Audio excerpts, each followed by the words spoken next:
The competition, it's pretty, it's pretty intense. I'm not gonna even try to sugarcoat that. It's discouraging, it's brutal, it's often unkind and unpretty. Um, and for some, and I would include myself in this, it's also motivating.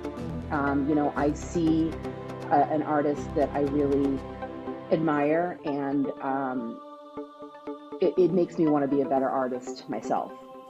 Welcome to Unnatural Selection, a show about competition, innovation, and the strategies shaping tomorrow's frontiers. I'm Nick Encina. Each week, we speak with pioneers shaping the future. This is episode 24 of Unnatural Selection. Opera is an art form steeped in centuries of tradition, grand, timeless, and exacting. But behind the elegance lies a fiercely competitive world where the pressure to stand out is matched only by the risk of doing so. In this episode, we explore the unforgiving balance between reverence and reinvention, and what it takes to not just survive, but thrive in a field that celebrates uniqueness while often punishing it. Soprano Meredith Hansen, with degrees from the University of Connecticut and Boston University, has joined the roster of the Metropolitan Opera in productions of Carmen, Das Rheingold, and Götterdämmerung, as well as Prince Igor, Lady Macbeth of Mtsensk, and Cyrano. She has made numerous appearances with Boston Lyric Opera, the Boston Symphony Orchestra, in Boston and Tanglewood and at Carnegie Hall, and has enjoyed engagements with other performing arts associations in the Boston area and across the country. This most recent season, in addition to being the soprano soloist for GM Chorale's performance of Mozart's Requiem, she was the soprano soloist for both the Waterbury Symphony and the Hartford Chorale's highly acclaimed performances of Handel's Messiah and Bach's Magnificat, and was the soprano soloist for the MIT Symphony Orchestra and MIT Concert Choir's performance of Ralph Vaughan Williams' A Sea Symphony, for which the Boston Music Intelligencer, in Hansen's personal debut of this important work, said, "Soprano Meredith Hansen seesawed between gleaming tone and endearing sympathy. Flaunt out, O sea conveyed as much resplendence as distance as her lines soared over the ensemble." Let's go. Meredith, it is so great to see you again. Thank you for being on Unnatural Selection. Thank you. My pleasure. I've got to admit that bio read like a tongue twister for me. I know. I sent you a really good one, and that's the short one. So you're welcome. You did great. I've been practicing all night. I always start with the same question just to level set and give the listeners a little bit of context. So from your own words, can you please tell us what need or impact drives your work and how do you view your role in addressing it? Well, music is the universal language, isn't it? One of my favorite quotes from Leonard Bernstein is, "Music can name the unnameable and communicate the unknowable." And we as a species, humanity needs the arts, needs music. Music has such a dramatic impact on our bodies, our souls, our neurological system, our health, our spirituality. And without art, there is no life, in my opinion. So I am honored and privileged to have a part in pushing that forward in the world, whether it's to a small community orchestra, an audience, or the stage of a more well-known concert hall. And I take it as a very serious responsibility to share what I have with the world. And I've known you for, we were talking about this before, about 2 decades. Since I've known you, you were in this, but I never really asked you what first drew you into opera. When did you realize it was more than a passion? It's something that could be part of your life's work. Well, I initially wanted to be on Broadway. I had gone to my first opera when I was 7. My mom took me to La Boheme, which is kind of the quintessential perfect first opera for any of it. She just was curious if I'd respond to it or not. She had a friend in the cast, and I was just completely enraptured. I was so taken in by it, by the power of the music and the sets and the costumes. Was just extraordinary to me, and I continued to love opera throughout my childhood and my teenage years. And after my freshman year of high school, I had the distinct pleasure of singing the lead in the school musical, which was Bye Bye Birdie. And my parents said, "Okay, if you want to do something with this. We'll get you some lessons. And I was introduced to my first voice teacher, with whom I'm still in contact in Massachusetts.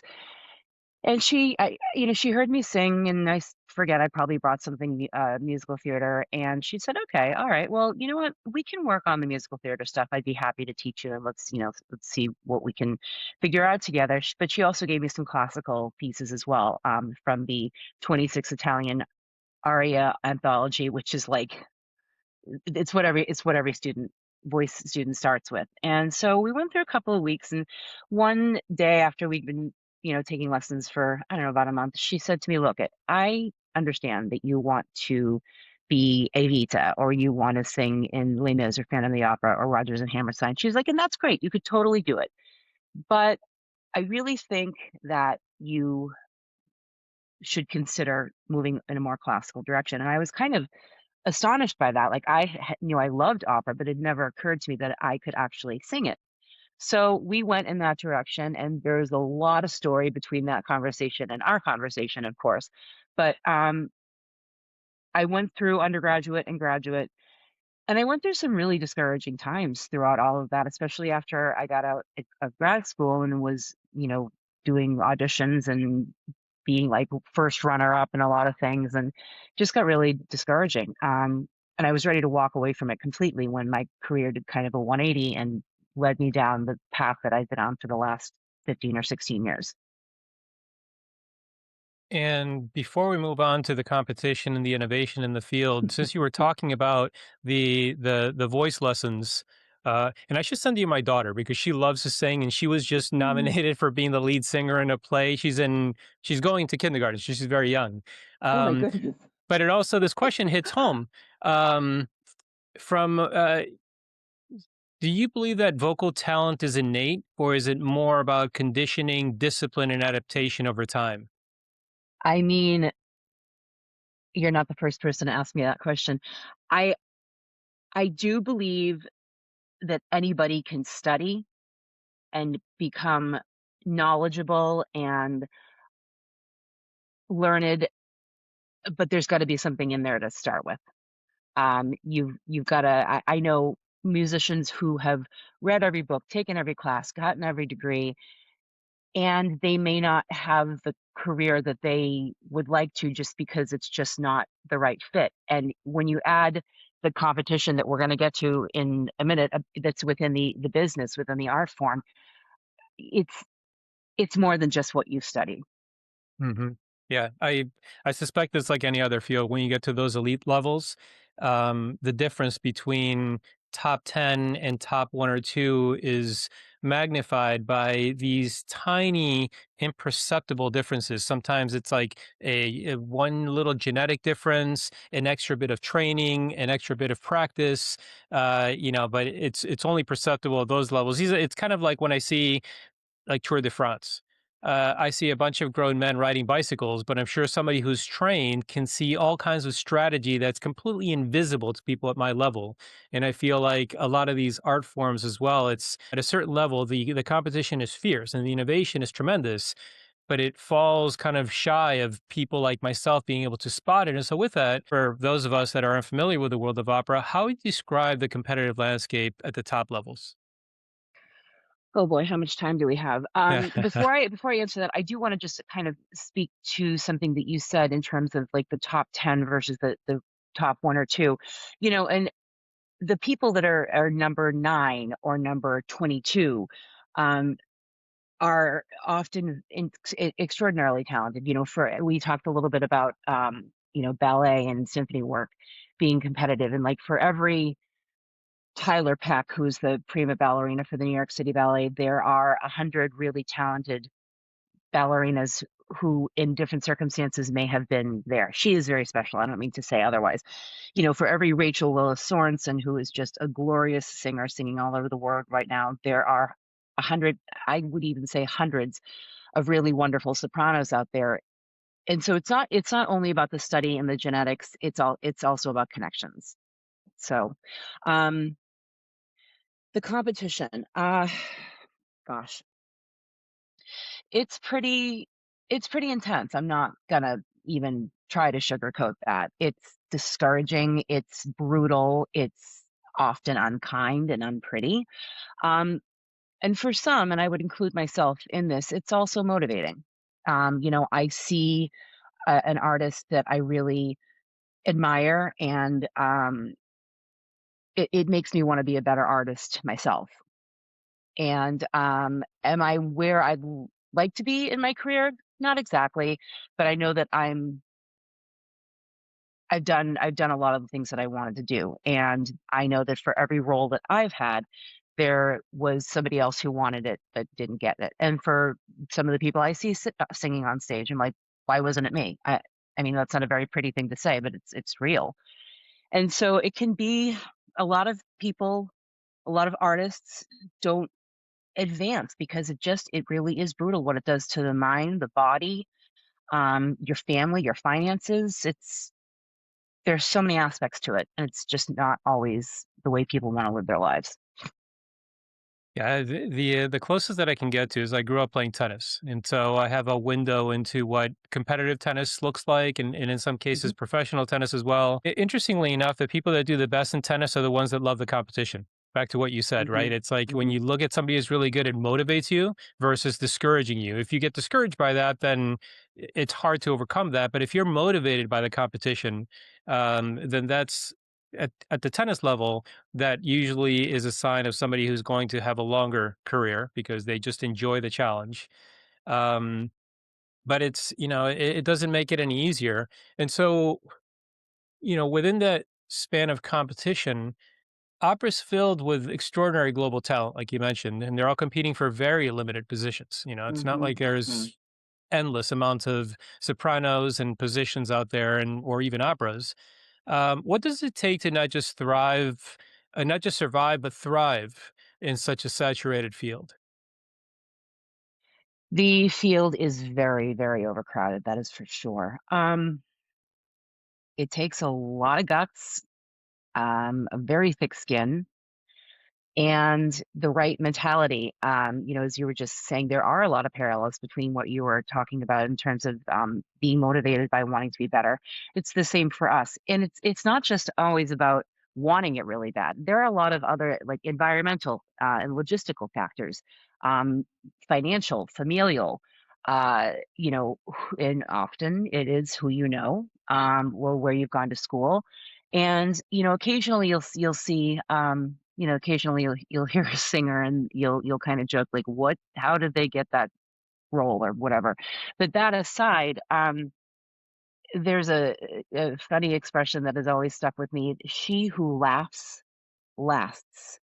And you've got to keep a certain you've got to keep your eyes on the prize, but also have a certain amount of the ability to laugh and laugh at yourself sometimes. um it's brutal, like I said, and when you factor in, you know, companies and critics and just the other factors, whether or not you want to be away from your family or whether or not you can afford to go to another state or another city to sing this audition or whatever. It There are too many factors to even tie in, Hmm. but that's some of them, I guess. Yeah. In like sports or technology, where um, you can kind of see pretty clearly what success look like. Success in opera isn't always visible to the public. How is Mhm. success Mhm. measured in your world? And are there invisible competitions that are playing out that we don't see from the outside? Well, so first, what does it take? What does success look like to me? And you're right, it's absolutely different for everybody. Some people, some artists, some outstanding artists have absolutely zero desire to travel all over the world and leave their families. They have zero desire. Success to them is not singing at the Met or singing with the Boston Symphony. Success to them is feeling artistically fulfilled. And that certainly is part of what drives me. Um, I feel, and I mean, I'm no different than my colleagues. I'm my own worst critic. And I think it's Beverly Sills, the great American soprano, who's quoted as saying something along the lines of, "In my career, there were three performances that I was happy with. all of the rest of the time I was just doing my best. And she was one of the most, brilliant celebrated sopranos of the 20th century.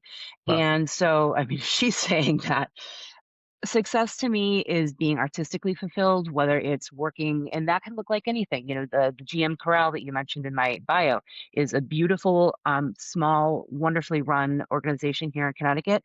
And I just got to sing the Mozart Requiem with them. And it was so unbelievably, it filled my soul. And that's a piece that I've sung a bunch of times, and it's just so glorious. And I find something new every time I sing it. And that's success to me. And being able to see my family in the audience, that's success to me. Um, Overcoming a difficult passage or piece or note that being able to feel successful in that's success to me. Yeah, it's I'm not much of a singer, but I can only imagine the stress of being in front of thousands of people. And your voice is your instrument, right? And you've been refining it and perfecting it over all the years that you've been practicing and taking lessons since you were a child. Um, I guess, one of them is your voice. I guess from the start, how do people judge a voice as to Mm. being worthy of the soprano position when you have so many really good singers? It's no two ears are the same. So when people ask, even my own spouse, when they'll ask me, they'll say, well, I don't know anything about opera. I said, you have two ears, that's all you need. Everybody will hear things a different way.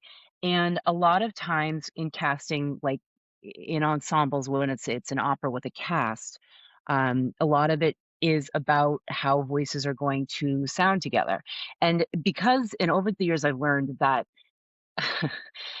it can be as important as how are these voices going to sound together, or it can be as seemingly trivial as this: we can't cast that soprano because she's going to be taller than the tenor. I mean, it really can get that. And even though we're usually wigged, somebody will say, oh, I wanted a redhead rather than a brunette. I mean, it really can get that granular. And the people who get the positions, there are just, as I said, there are just too many factors to name, but sometimes it can be as simple as appearance and um, what the casting director is looking for. Oh, that's interesting. Yeah, so very much like movies, you're cast into a role. It's not just your voice. It plays a major role, but you're also playing a character.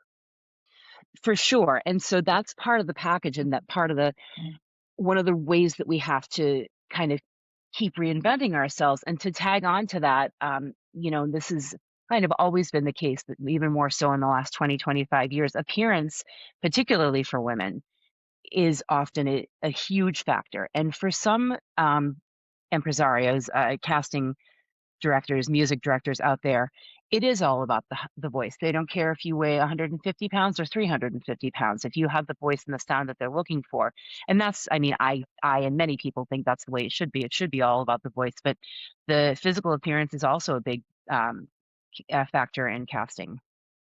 Interesting.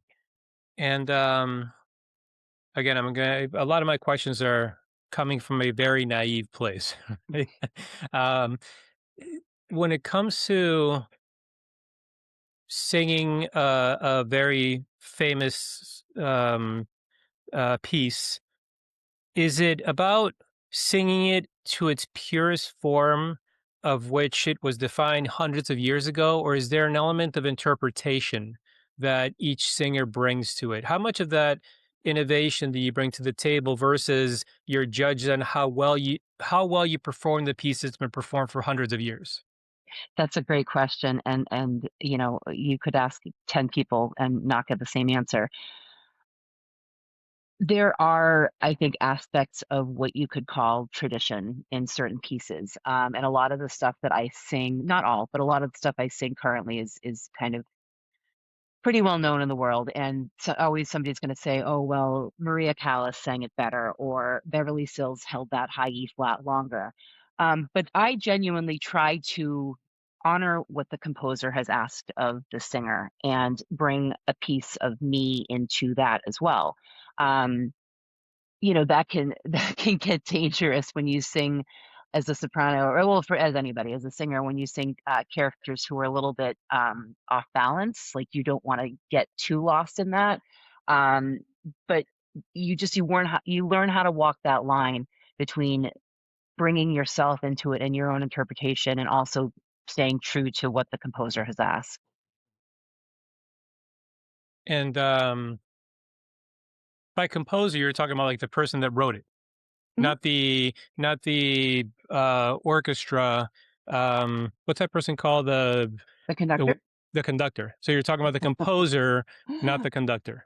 Yeah, what the composer, what, Mozart, Beethoven, Verdi. Although that's a really good comment and kind of follow-up question, because there are times when either the stage director or the orchestral director, conductor, um, will either, well, it can go one of two ways. Well, it can go one of a million ways, but one way it can go is, this is exactly what the composer wrote. This is exactly what we're going to sing.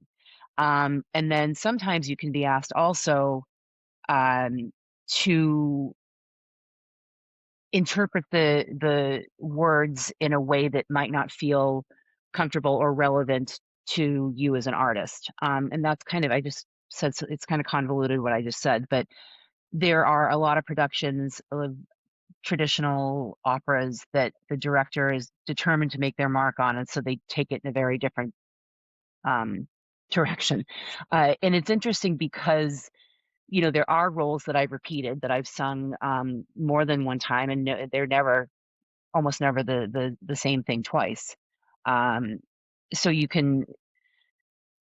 it's just a little different every time in terms of what you want to present as an artist and what you're being asked to present by the people who are putting the production together. And I guess this art form is known for revering tradition. And yet you and I spoke a little bit about there is innovation. Now there's clearly competition. So with again, an art form that reveres tradition, what's that balance between reverence and reinvention, and where does innovation fit into this Mm. field? Oh, that's such a great question. I think the scales tip differently every time, and that's not to be vague, but you know, will depend a lot on who you're working with, who is directing, who is conducting. Certain conductors are very, as I said, very by the book. They don't want anything, they don't want you throwing in an extra high C here and there. You know, they don't want you doing something that the stage director might not want you doing something physical that so and so didn't do 20 years ago. And actually, what's interesting is this kind of comes in. So when you're doing a production at the Metropolitan Opera, unless it's a brand new, like built from the ground up production, and I have had an opportunity to be involved with one of those, which was really kind of special. That was Prince Igor. But when you're doing Carmen, or even the Lady Macbeth of Mtsensk, the Shostakovich, those are what are called revivals.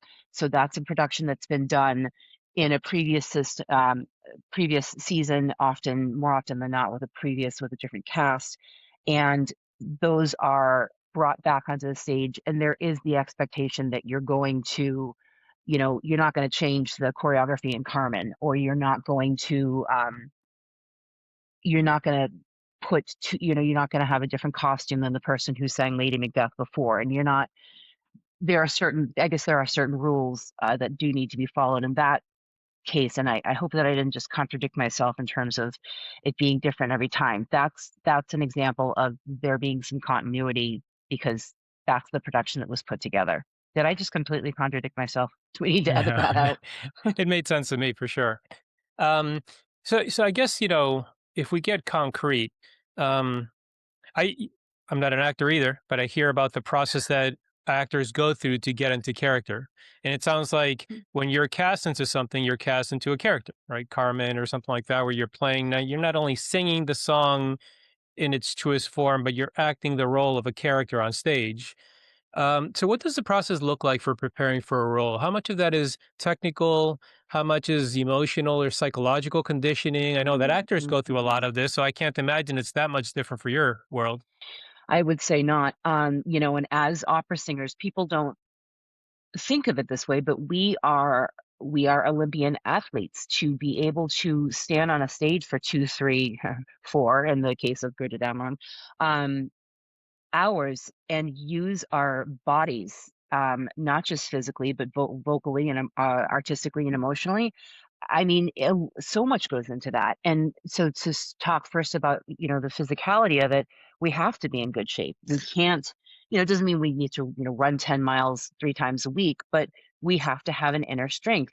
We have to have an inner strength emotionally and physically. A lot of singers, do work out regularly, and a lot of singers, have a really wonderful yoga practice. I'm actually a 500-hour registered yoga teacher, Wow. and a lot of singers swear by Pilates because we have to have that strength. And often we're wearing costumes that are, we're in a corset or we're in heels or both, or that are heavy. So there is a great deal of physical preparation that goes into it. There's a great deal for me personally. I always, always want to research the opera itself, the composer, what was going on globally at the time. I love the study. Like that's kind of my favorite part of the whole process is the studying and the research, because I'm kind of a history nerd. But there's that. And of course, it should go without saying, but I'm going to say it anyway. We have to know what we're saying when we're not singing in our own native tongue. And I personally tend to sit there with a dictionary and translate everything. I mean, my Italian and my French is pretty good, and I can usually, get the gist of what I'm looking at. But I always check. I always translate everything. But then there is the mental preparation, and there is the emotional preparation. And if you're singing a character, like, for example, the role of Mimi in La Boheme, which is something that I sing, it's very emotional. I'm going to get emotional talking about it. It's a very emotional role, but you have to get the tears out in the practice room, because in order to Oh yeah, of course. physically sing with a lump in your throat, I mean, that expression, but it's literal. You've got to find the line between bringing the extreme emotions that are required for a role like that and being able to physically do it. I had a great coach in Boston, Jeffrey Stevens, who I'd worked with at BU, and we were first working on Contessa from the Nozze di Figaro, which is a role that I've sung a couple of times. And I was working on her second aria, which is an aria of a woman who's just been completely heartbroken and abused and deserted by her husband, and she's recalling their previous days. And I mean, I couldn't get through it. Like, I felt so bad for this beautiful woman. And Jeffrey said to me, he says, hold on a second here, Meredith. He says, nobody in here but us chickens. Just let whatever come out. And if it's not your most beautiful sound, we're just going to go with it. I'm not recording you. You're not going to sing this tomorrow. And that always stuck with me. And so having a coach that I love and trust to be able to kind of add that to my toolbox of ways that I learn a role it was invaluable. And that was probably close to 20 years ago. So yeah, there's a lot of the prep that is so important to me anyways. Is largely mental, and I get as much from sitting down with my score and just looking at it or reading through it as I do sitting in a practice room singing through it.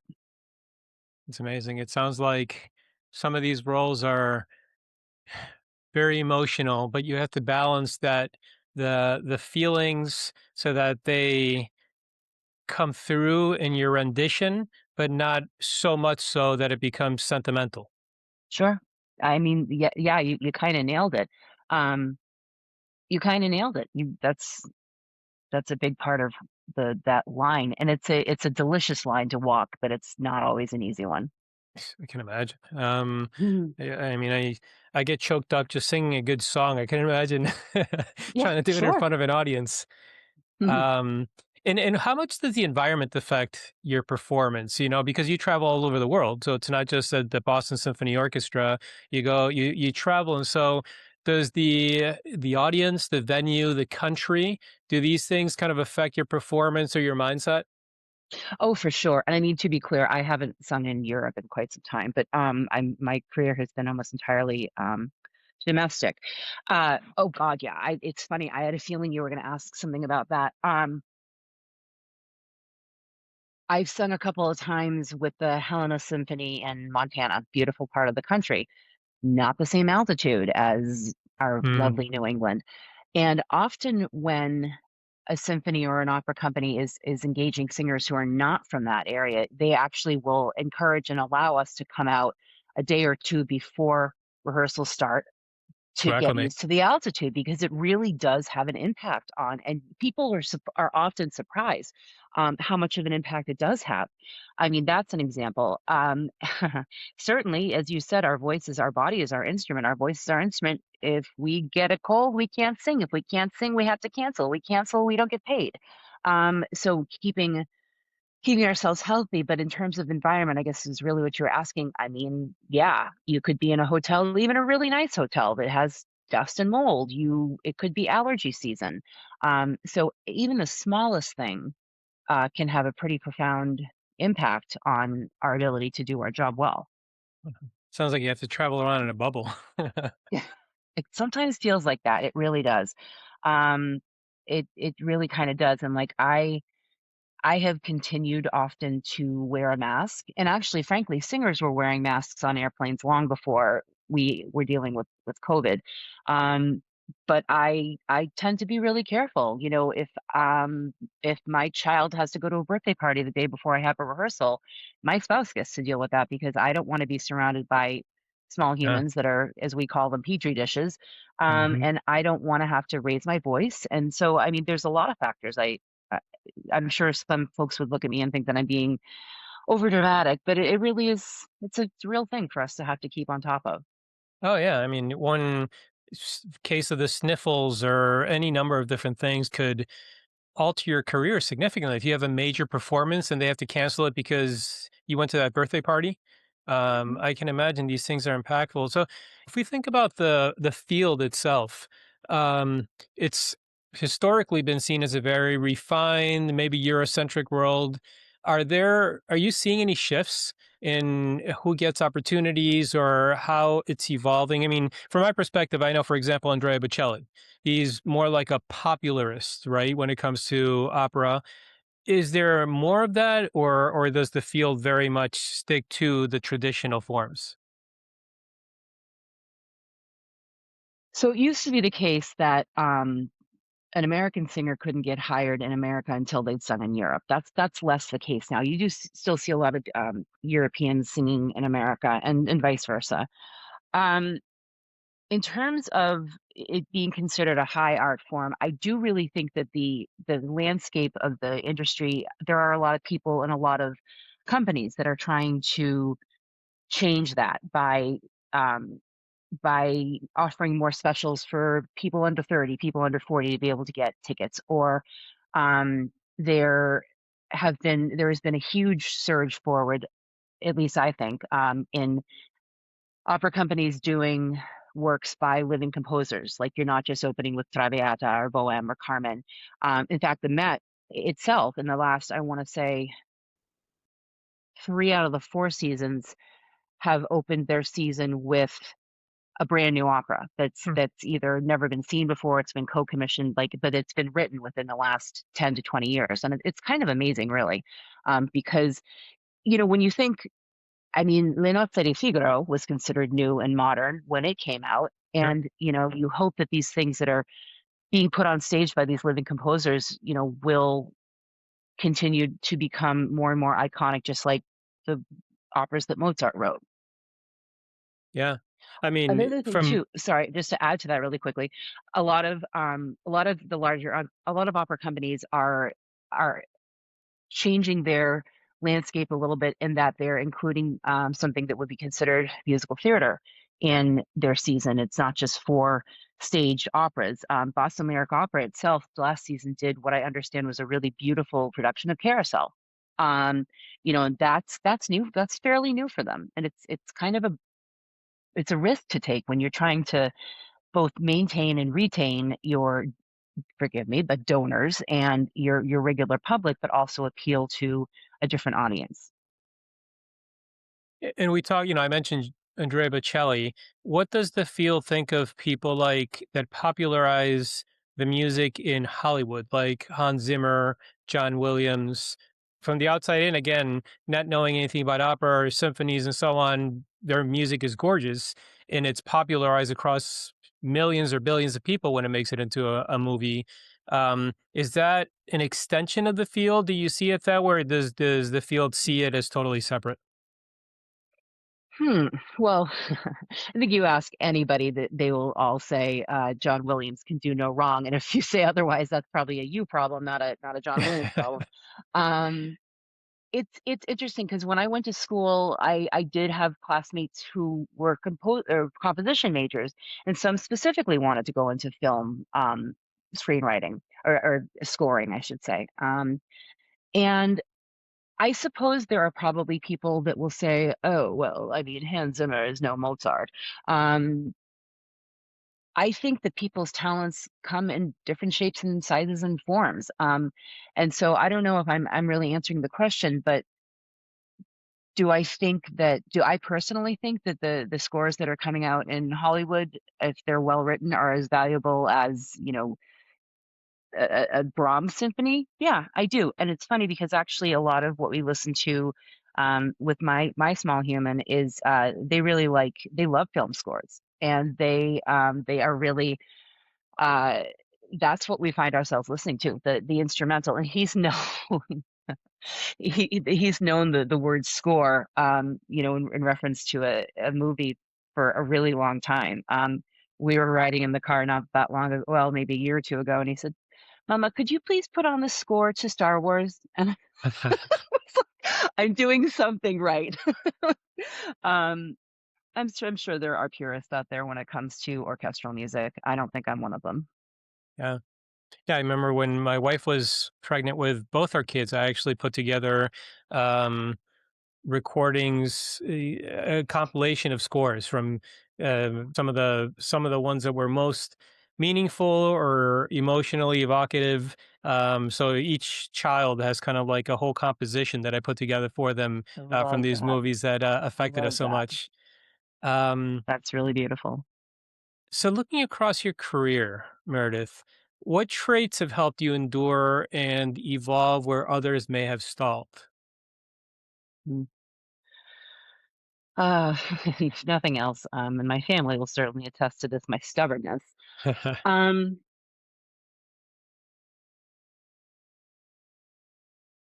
there has been much that I have been willing to sacrifice on a personal level. And I think my quest for learning and evolving and even reinventing myself on a couple of occasions through my 20s and my 30s, and I've my voice has changed over the years, and so I've accepted that change and repackaged myself and gone on with that until it's time to, okay, my voice has changed again. In fact, right now as we speak, I'm in the middle of rebranding myself, repackaging myself with new repertoire because my voice has changed.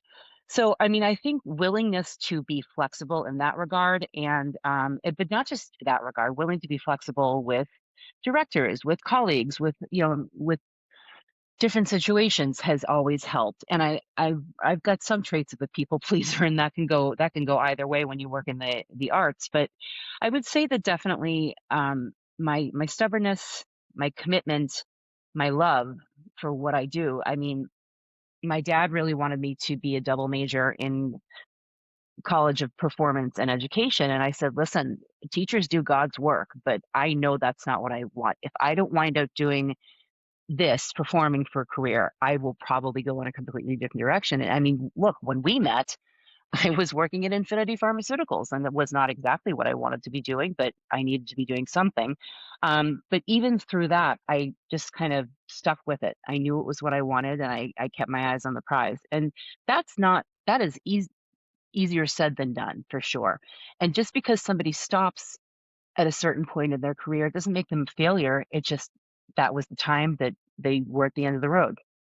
Yeah, it makes total sense. What motivates you throughout your career, obviously, like you said, you've reinvented yourself. Yeah, clearly, you have a passion and a love for the field since you were a child. What is that? What's that motivation? What is that energy that you draw from to keep reinventing yourself and having such a long, wonderful career? Well, I mean, if nothing else, I love the fact that the scenery changes, like literally and figuratively, the scenery changes, and that has always kept things very interesting for me. The opportunity to work on something new, the pleasure and the thrill and the rush of um, being asked to step into a large role or any role really with a company, something that you've wanted to work on all your life, and you finally get to do it. Um, the other thing too is when we were speaking earlier about kind of the physicality of singing, um, I personally, my body, my head, my brain, my head to toe, like physical enjoys the physical sensation of singing, and so it's just something that I love. It does my brain good. It does my body good. It does my heart good. Um, as far as also what motivates me, I mean, I like a challenge, and this certainly is a challenge to say the least. Um, my family motivates me. My colleagues motivate and inspire me. And what I see in my own head when I'm intentionalizing things for my future is what kind of keeps me going. You mentioned earlier, and I'm going to mutilate this because I don't remember the name, but you mentioned the famous maybe soprano that said she's only had three amazing Mhm. performances, and all the other ones she was just trying to stay abreast. Or Yeah, Beverly Hills. I was paraphrasing a little bit, but uh, the other ones, it's just as all the others, I was just doing my best. yeah, well, I was paraphrasing your paraphrasing, so I'm sure Yeah. between the two of us, you got it totally I'm sure wrong. somebody's going to call it and be like, "Oh, that soprano, Meredith Hansen. She doesn't know what she's talking about." But to that point, though, have you had any of those performances where you just felt you were in a zone that was hard to describe? I think about as you were talking about the things that motivate you, I was thinking about golf. It's a common joke that that one drive that you have that just felt so good is what keeps you coming back, even though you hit 50 other ones shanked into the woods. So did you have you had moments like that that you just hit it so well and deliberately so perfectly that there's a motivation to get that feeling once again? I'm laughing for two reasons. I'm learning golf. My husband is teaching me golf. He's an excellent golfer. He would tell you otherwise, but he's a very, very good golfer.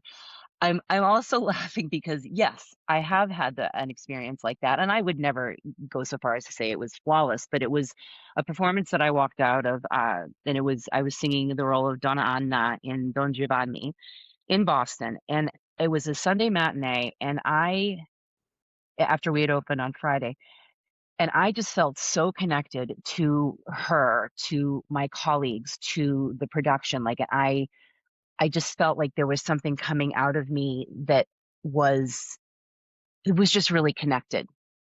The thing that's funny about that is that show, that particular performance was reviewed. Well, I mean, usually there's a couple of reviews for shows like that with companies like that, but and I was eviscerated No way. by an art, by yeah, don't sound so surprised. I've been fortunate. I haven't gotten too many really shocking reviews in my career, but an art critic in the Berkshires just ripped me to shreds. And I was like, I guess nothing really surprises me because everybody hears things different. But it was just such a contrast to how I had walked out of that um, show feeling, and then what he had to say to me. And it bothered me for a while. I generally try not to read reviews during the run of a show. But it's just so funny because yes, I have felt that, and I know what that feeling of flying is like. And then to have somebody, like I say, completely eviscerate me, it was more funny than anything else.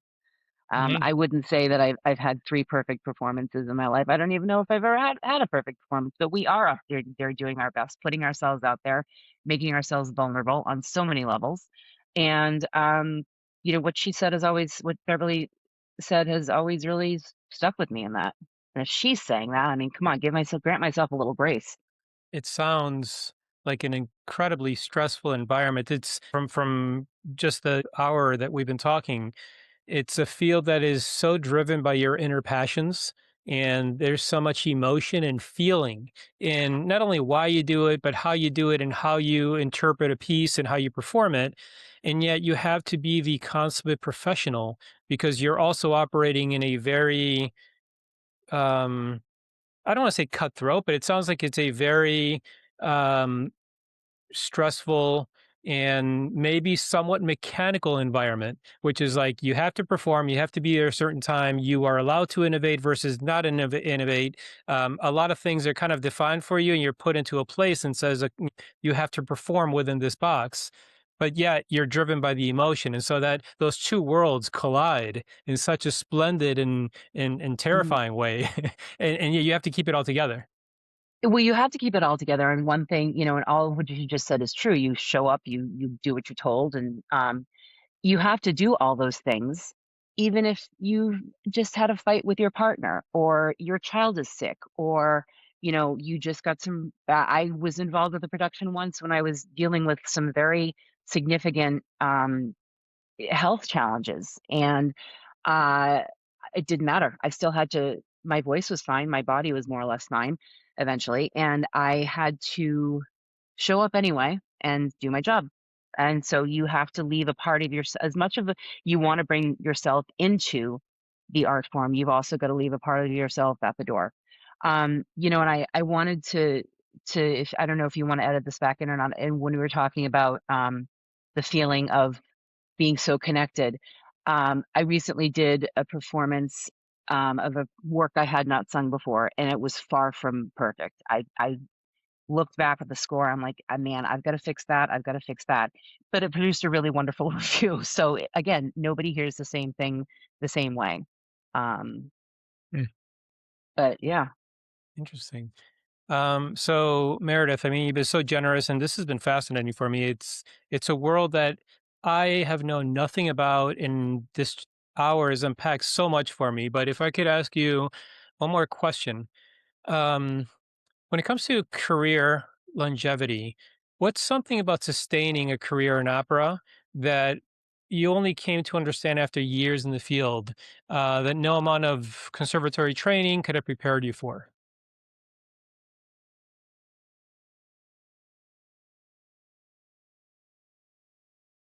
If anything, I came to understand and appreciate more the way that I was trained. It's not uncommon for young singers, and I'm talking like conservatory age, 20s, even 30s, to get into repertoire that they may sing one day or they may not, kind of before they're physically and vocally ready. And I remember my teacher from undergraduate at University of Connecticut, who I miss so very much, kind of figuratively sitting on me when I'm like, "Oh, I want to sing this. I want to sing this." And she's like, "You will not sing this.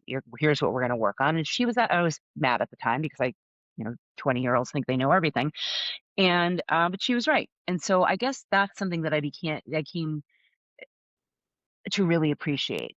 In terms of things that I guess that's one of those things that I could never have known. And conversely, she said to me, "Oh, well, someday you're going to sing Trovatore." And I was like, "There's no way I'm going to sing that role. Like, that's never going to be in my voice." And she was right. I'm sure she's laughing it up in the other world. But I don't know if that really answers the question, but you definitely gain sight and insight the further along you go. At least that's the hope. You hope that an artist learns along the way. And I guess maybe just as a follow-up extension to that, it's not a different question because I said it was the last question. It's an add-on. What Wait. advice would you give to future artists in this field, given what you just said, right? I mean, all the experience, all the learning, the these lessons learned from a career in this. Obviously, there are hundreds and thousands of people right now fantasizing about being either an opera or Broadway or any number of different ways of expressing themselves in art forms. What advice would you give to, that college student or to my daughter that loves to sing?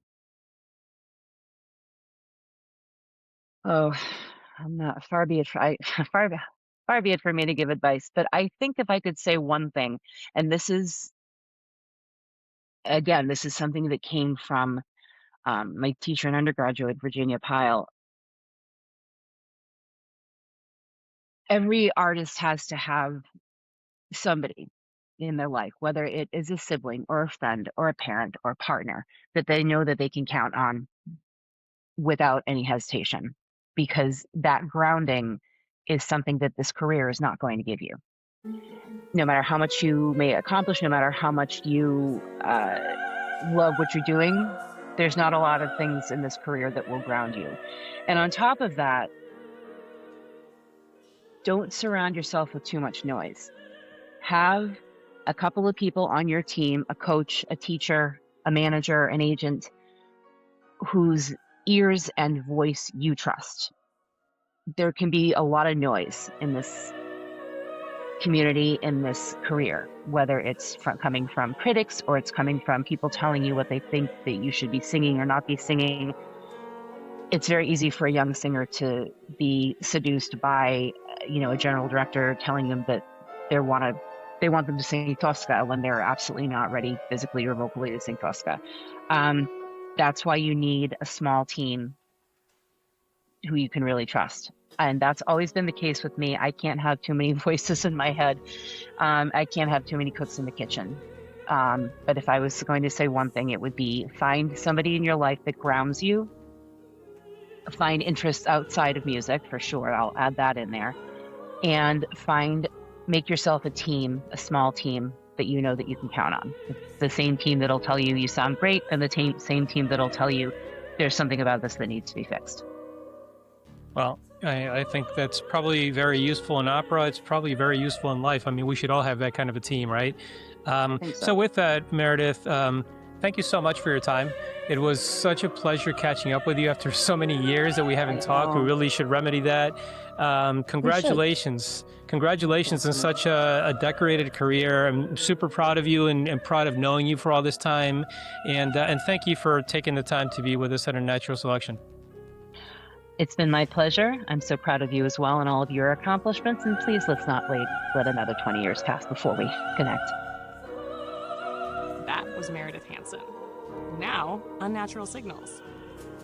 Meredith talks about how much of performance happens before the body ever moves, sitting with the work, imagining it, letting it settle. The execution only comes after. There's also the quiet persistence required to stay in a field that offers very little stability, not grinding, just staying present long enough for the next opportunity to appear. And finally, environment. Changing scenery, new roles, new stages, new context, isn't disruption, it's fuel. A way to keep evolving without losing the core. What we're achieving here isn't about opera, it's about how humans adapt when the stakes are public, the feedback is immediate, and the standard never stops moving. Thanks for listening to Unnatural Selection. If you enjoyed the episode, subscribe, leave a review, and share it with someone shaping the future. Explore more at unnaturalselection.net and connect with us on LinkedIn and Facebook. Until next time, keep evolving.